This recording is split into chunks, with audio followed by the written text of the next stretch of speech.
బాబాయ్ పుల్లగుమ్మడి వడియాలు పెట్టడం కంటే కొనేసి తినడమే ఈజీ. ఒకసారి ఒక ప్యాకెట్ కొనేసుకుంటే ఇష్టం తీరిపోతుంది. పెట్టడం అంటే చాలా కష్టం. పుల్లగుమ్మడి తొక్క చాలా గట్టిగా ఉంటుంది. అది కట్ చేసేటప్పుడైతే ఒకసారి చాకు చేతికి కూడా తగులుతుంది. ఇంత కష్టపడి ఎందుకు చేస్తున్నానంటే మా పాపకు పంపించడం కోసం. ఈ ముక్కలను అయితే కట్ చేసి ఉప్పేసి కాటన్ గుడ్లోని వేసి గట్టిగా పిండేశాను. వాటర్ అంతా వచ్చేసింది.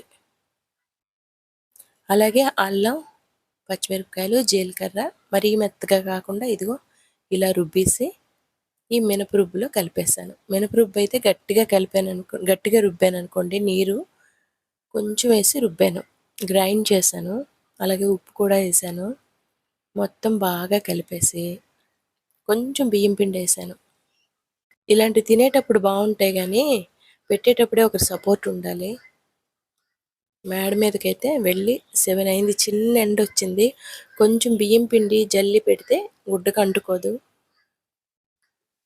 ఈ గుమ్మడి వడియాలు కొన్ని నూనెలో వేపుకుంటే నువ్వులు వేస్తాను. అలాగే కూరల్లో వేసుకునేటప్పుడు మాత్రం పులుసులో వాటిలో వేస్తారు కదా, అలాంటప్పుడు మరి నువ్వులు వేస్తే బాగోదు కదా.